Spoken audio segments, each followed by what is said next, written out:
Recientemente los grafos de conocimiento, que es una tecnología que fue desarrollada ya hace varios años atrás, han vuelto a surgir como una herramienta que está permitiendo desarrollar diferentes tipos de aplicaciones usando inteligencia artificial. Y este resurgimiento se ha dado precisamente a la aparición de los grandes modelos de lenguaje, que han permitido analizar grandes cantidades de texto y casi que de forma automática construir estos grafos de conocimiento, lo cual ha permitido desarrollar, por ejemplo, aplicaciones que van desde la búsqueda y recuperación de información hasta, por ejemplo, el desarrollo de sistemas de recomendación o incluso han permitido acelerar investigaciones o descubrimientos científicos. Así que en este video vamos a entender qué son los grafos de conocimiento y cómo los grandes modelos de lenguaje han permitido que este tipo de tecnología haya vuelto a ser protagonista en el desarrollo de diferentes tipos de aplicaciones de procesamiento del lenguaje natural. Y antes de comenzar, recuerden que si les gusta este tipo de contenido y este video, desde ya los invito a darle un pulgar hacia arriba de me gusta y a que lo compartan con todos sus amigos y conocidos, pues esto me va a ayudar un montón a seguir llevando este contenido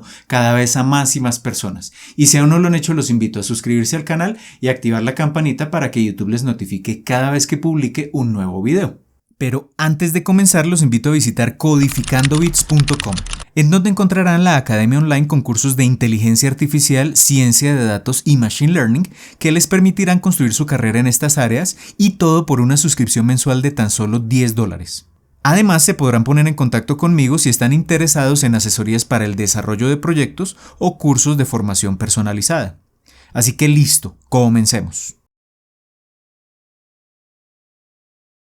Muy bien, para entender qué son los grafos de conocimiento y cómo entran en juego los grandes modelos de lenguaje en la construcción de este tipo de grafos, pues tenemos que comenzar con lo básico, que es entendiendo qué es un grafo. Entonces entendamos a través de un ejemplo sencillo ese concepto básico de lo que es un grafo. Supongamos que tenemos una pequeña red social, es decir, una red donde varias personas son amigas o son conocidas, y digamos que inicialmente para esa red social tenemos la información almacenada en una tabla como esta. Entonces tenemos en una columna el nombre de la persona y en la segunda columna de quién es amiga esa persona. Entonces Claudia es amiga de Laura, Martín es amigo de Óscar, Óscar es amigo de Claudia, Laura es amiga de Óscar y así sucesivamente. Si tenemos la información almacenada en una tabla con este formato, resulta muy difícil extraer información de esas posibles relaciones que existen entre las personas de esa red social. Por ejemplo, si queremos saber quién es amigo de quién, tendremos que revisar todas las filas de la tabla y hacer, digamos, esas conexiones mentales para determinar quiénes son amigos y quiénes no. Por ejemplo, si queremos saber cuántos amigos tiene Martín, no resulta fácil interpretar esta información a partir de la tabla. Y si queremos saber, por ejemplo, quién tiene más amigos y menos amigos, pues tampoco resulta sencillo. Entonces tenemos que comenzar a pensar en otra estructura para almacenar esta información, pero que facilite, digamos, esas consultas o extraer información relevante de esas relaciones que existen acá en esta red social. Entonces ahí es donde aparece el concepto de grafo. En el grafo entonces vamos a ubicar en lo que se conoce como los nodos, los nombres de las personas que pueden estar relacionadas. Entonces cada nodo es una persona diferente: Óscar, Martín, Claudia y Laura. Y luego vamos a dibujar conexiones entre unos y otros para indicar relaciones entre esos nodos. Esas conexiones se conocen como las aristas. Y entonces, por ejemplo, esta primera arista nos dice que Óscar y Martín son amigos. Esta segunda arista nos dice que Óscar y Laura son amigos. Esta tercera, que Óscar y Claudia son amigos. Martín y Laura son amigos. Y Claudia y Laura son amigos. Pero, por ejemplo, acá vemos que entre Claudia y Martín no existe una arista y por tanto Claudia y Martín no son amigos. Si tenemos esta representación, podemos fácilmente ver quiénes son amigos de quiénes, cuántos amigos tiene Martín. Entonces Martín básicamente tiene dos amigos. ¿Por qué? Porque de Martín parten dos flechas o dos aristas. Entonces fíjense que para esta pequeña red social resulta muy simple interpretar esas relaciones que existen entre los elementos, entre los nodos, por la manera como está estructurada la información. Así que un grafo esencialmente tiene dos conjuntos de elementos. Tiene lo que se conocen como los nodos, que en este caso representan personas, y tiene lo que se conocen como las aristas, que son las interconexiones entre los diferentes nodos. Y estas aristas pueden ser dirigidas o no dirigidas. En este caso, yo he dibujado intencionalmente flechas en cada extremo de esas aristas para indicar que Óscar, por ejemplo, es amigo de Martín, pero a la vez Martín es amigo de Óscar. Pero podríamos tener otro tipo de relaciones donde la flecha apunta en una dirección o no hay una dirección de preferencia. Entonces, las aristas pueden indicar diferentes cosas. dependiendo de si contienen flechas de ambos lados, o de uno solo, o de ninguno. Y ya con esto entonces podemos definir de manera muy sencilla qué es un grafo. Entonces un grafo es una estructura de datos que contiene nodos y aristas, como lo acabamos de ver, y esas aristas permiten conectar pares de nodos, dependiendo de las relaciones que existan entre esos nodos. Y acá lo importante es mencionar que es una estructura de datos, es decir, gráficamente nosotros representamos el grafo, como lo acabamos de ver en la figura anterior, pero computacionalmente esto se representa de otra manera. No es una tabla, como la que vimos inicialmente, pero tampoco es la representación gráfica. Pero lo importante es que nosotros para interpretar el grafo, pues generalmente lo dibujamos, pero internamente en el computador se almacena como una estructura de datos diferente de una tabla, que es precisamente un grafo, y que facilita las consultas cuando queremos extraer información sabiendo que los datos de alguna manera están interconectados. Entonces un grafo resulta muy útil cuando tenemos información almacenada de alguna forma, pero sabemos que esa información o esos datos de alguna manera están interconectados. Entonces esas interconexiones se pueden representar de manera adecuada y eficiente usando precisamente grafos. Así que un grafo resulta muy útil cuando tenemos aplicaciones donde las relaciones entre los datos o la información que existe de esa relación entre los datos resulta relevante para el problema que estemos resolviendo. Muy bien, y ahora sí entendamos qué es un grafo de conocimiento. Así que vamos a ir a un ejemplo un poco más complejo que el que vimos anteriormente para el caso de la red social. Así que en este caso vamos a asumir que tenemos 4 nodos inicialmente, donde esos nodos están representados por personajes o directores o productores de cine. Entonces tenemos de un lado a Carrie-Anne Moss, Lana Wachowski, Joel Silver y Keanu Reeves. Y tenemos otros 2 nodos que son 2 películas. Entonces tenemos Matrix y Matrix Reloaded. Y lo que queremos es establecer relaciones entre esos nodos. Por ejemplo, podríamos decir que Carrie-Anne Moss actuó en ambas películas, pero Keanu Reeves también actuó en ambas películas. Sin embargo, la relación de Lana Wachowski con las 2 películas es diferente porque ella no fue actriz, sino que fue directora de ambas películas. Entonces acá observemos que estas aristas ya conllevan un significado, en particular en este caso si la persona actuó o dirigió. Y Joel Silver no fue ni actor ni director, sino que produjo las 2 películas. Entonces acá lo que tenemos es un grafo de conocimiento. Y lo que vemos con respecto a los grafos que analizamos hace un momento es que seguimos teniendo unos nodos, seguimos teniendo unas aristas, pero una diferencia importante inicial es que esas aristas contienen un significado, como alguna acción que están ejecutando los actores sobre la película, y ese significado pues lo que nos indica es que, por ejemplo, algunas personas actuaron, otros dirigieron y otros produjeron las películas. Entonces esa es la primera diferencia importante con respecto a un grafo básico, y es que las aristas tienen significado. Pero además de eso tenemos 2 tipos de nodos. Si analizamos, por ejemplo, la relación de Carrie-Anne Moss con las películas, ella actuó en estas películas, es decir que nos podemos referir a ella o a Keanu Reeves o a Lana Wachowski o a Joel Silver, que fueron actores, directores o productores, como sujetos, los que ejecutan una acción determinada, y este es un tipo de nodo que tenemos en este grafo. Pero el otro tipo de nodo es el que recibe la acción, que en este caso serían las películas de Matrix, es decir, estos se conocen como nodos objetos sobre los cuales se ejecuta la acción. ¿Quién ejecuta la acción? Los nodos sujeto, los actores, los directores o el productor. Así que en este punto tenemos un grafo de conocimiento que es, digámoslo así, un grafo básico como el que vimos anteriormente de la red social, pero está enriquecido porque ya podremos tener entonces tripletas que están interactuando. Cuando decimos tripletas es que nos referimos a un nodo sujeto que a través de una acción, que es una de las aristas, se relaciona con un nodo objeto, que es por ejemplo la película Matrix. Entonces ya tenemos, digamos, ese grafo enriquecido. ¿Y cómo lo hemos enriquecido? Asignando información semántica, sujeto, objeto, predicado, a esa estructura básica que es el grafo. Así que un grafo de conocimiento nos permite analizar de forma más profunda las posibles relaciones que existan entre los diferentes elementos que están interactuando, porque estamos agregando este componente semántico. Y entonces ya podríamos definir de manera formal lo que es un grafo de conocimiento. En esencia, un grafo de conocimiento es un grafo, pero tiene una característica importante, y es que es un grafo dirigido, es decir, las aristas siempre van desde el sujeto hacia el objeto. Entonces la arista va desde el actor hacia la película, desde el director hacia la película, desde el productor hacia la película, y por eso es un grafo dirigido. y contiene nodos que son de dos tipos: sujeto, el que ejecuta la acción; objeto, sobre el que se ejecuta la acción, y contiene unas aristas, pero lo importante es que esas aristas representan una relación entre pares de nodos: actuó en, dirigió, produjo, etcétera, etcétera. Esto sería un grafo de conocimiento.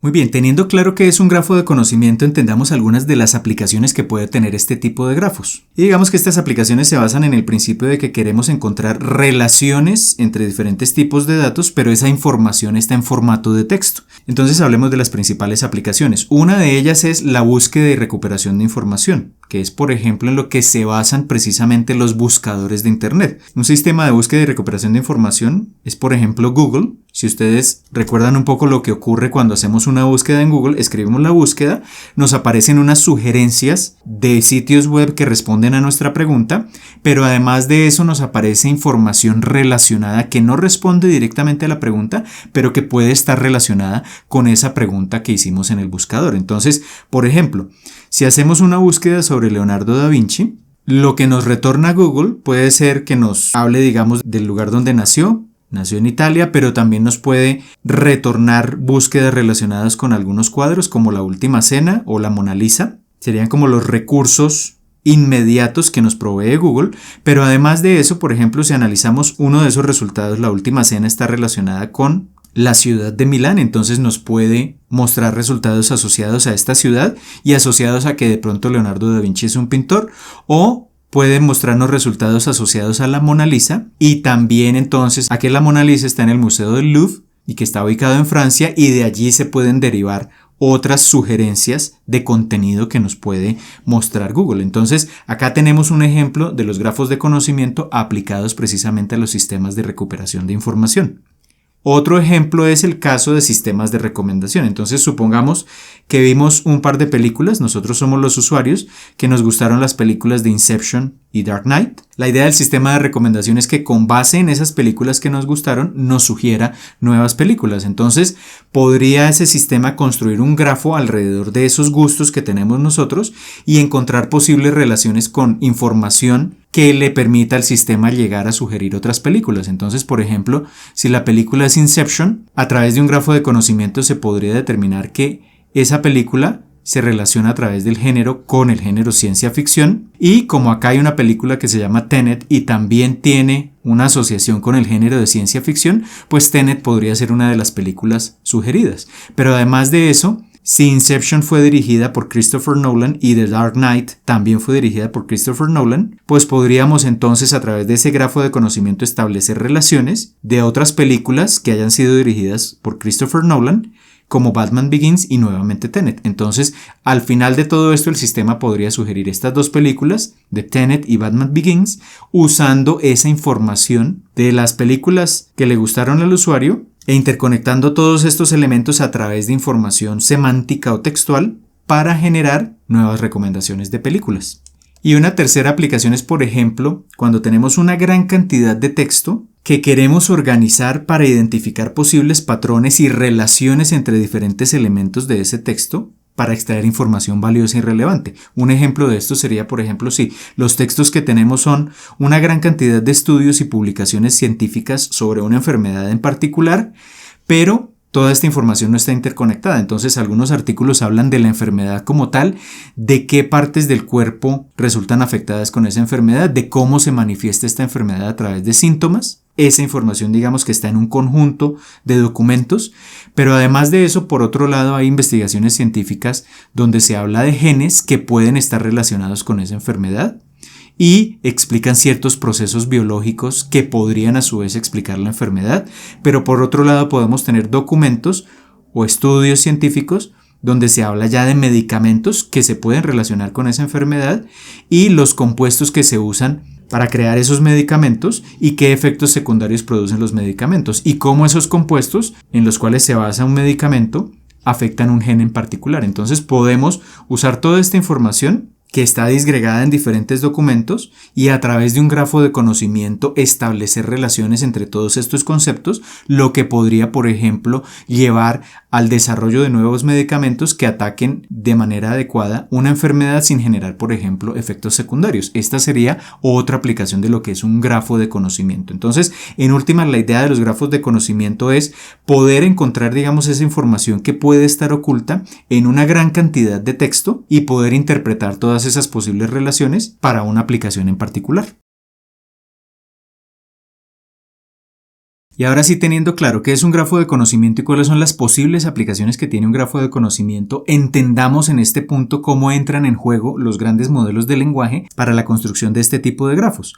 Si pensamos en los elementos básicos de un grafo de conocimiento, necesitamos unos nodos sujeto, los que ejecutan la acción, necesitamos los nodos objeto, sobre los que se ejecuta la acción, y las aristas, que tienen unas etiquetas, que son precisamente las acciones que realiza el sujeto sobre el objeto. Ahora, si pensamos en el problema, por ejemplo, que les mencionaba anteriormente, donde tenemos una gran cantidad de literatura científica y queremos a partir de esa literatura organizar esa información a través de un grafo de conocimiento, pues resulta muy complejo que de forma manual un ser humano o un conjunto de personas sea capaz de establecer todas esas posibles relaciones, porque tendríamos que revisar esa literatura y encontrar las porciones adecuadas que nos permitan determinar dónde están los nodos sujeto, dónde están los nodos objeto y dónde están precisamente esas aristas con esas etiquetas. Entonces, acá necesitamos automatizar este proceso de alguna forma, sobre todo cuando tenemos grandes cantidades de texto. Y precisamente acá es donde los grandes modelos de lenguaje pueden resultar muy útiles, porque de forma automática nos permiten, dentro de una gran cantidad de texto, encontrar esas tripletas, sujeto, predicado y objeto, que son, digamos, el insumo para construir en últimas un grafo de conocimiento. Entonces, entendamos esto de manera muy sencilla con un ejemplo muy básico. Entonces, supongamos que tenemos este texto tan simple que es: Quentin Tarantino dirigió la película Pulp Fiction, que fue protagonizada por Samuel L. Jackson. Entonces, ¿cómo este gran modelo de lenguaje podría procesar este texto para extraer esas tripletas que nos permiten establecer diferentes relaciones que pueden estar presentes en ese texto? Entonces, si le presentamos ese texto al gran modelo de lenguaje, podría encontrar una primera tripleta que sería: Quentin Tarantino, sujeto, dirigió la acción, es decir, la arista, y Pulp Fiction, el objeto. Pero además de eso, al analizar ese texto, encontraría una segunda tripleta que sería: Samuel L. Jackson, sujeto, protagonizó la arista, Pulp Fiction, que es el objeto. Y tras procesar ese texto, entonces podríamos usar la salida de ese gran modelo de lenguaje precisamente para construir un grafo de conocimiento, porque ya tenemos los insumos principales que son esas tripletas. Entonces podríamos ya, si queremos representarlo de forma gráfica o de manera computacional, porque un grafo de conocimiento, recordemos que se almacena computacionalmente, nosotros lo representamos gráficamente, pero es una estructura de datos que se almacena en un computador. Entonces, ese grafo de conocimiento en este ejemplo sencillo, ¿cómo sería? Pues Quentin Tarantino dirigió Pulp Fiction y Samuel L. Jackson protagonizó la película Pulp Fiction. Y este es el principio que está detrás de los grafos de conocimiento que se construyen con grandes modelos de lenguaje. Muy bien, acabamos de ver qué son los grafos de conocimiento y cómo los grandes modelos de lenguaje han permitido desarrollar diferentes aplicaciones de procesamiento del lenguaje natural usando este tipo de herramienta. En esencia, un grafo es una estructura de datos que contiene unos nodos y unas aristas y que resulta muy útil cuando queremos analizar posibles relaciones entre los datos. Y los grafos de conocimiento son, digámoslo así, una versión enriquecida de un grafo básico, donde lo que vamos a tener es un objeto y un sujeto que están interactuando, y las aristas van a contener la información que nos permite relacionar ese objeto con ese sujeto. Pero lo interesante de todo esto es que podemos usar los grandes modelos de lenguaje y alimentarlos con una gran cantidad de texto que inicialmente resulta difícil de interpretar, y casi de forma automática estos grandes modelos de lenguaje pueden extraer esos conjuntos de tripletas, es decir, de sujeto, predicado y objeto, para de esta forma construir los grafos de conocimiento para diferentes tipos de aplicaciones. Así que si les interesa que en un próximo video les muestre de forma práctica cómo construir estos grafos de conocimiento haciendo uso precisamente de grandes modelos de lenguaje, pues simplemente me pueden dejar abajo sus comentarios. Y si tienen alguna duda de lo que acabamos de ver en este video, pues también me pueden dejar abajo los comentarios. Así que por ahora esto es todo. Les envío un saludo y nos vemos en el próximo video.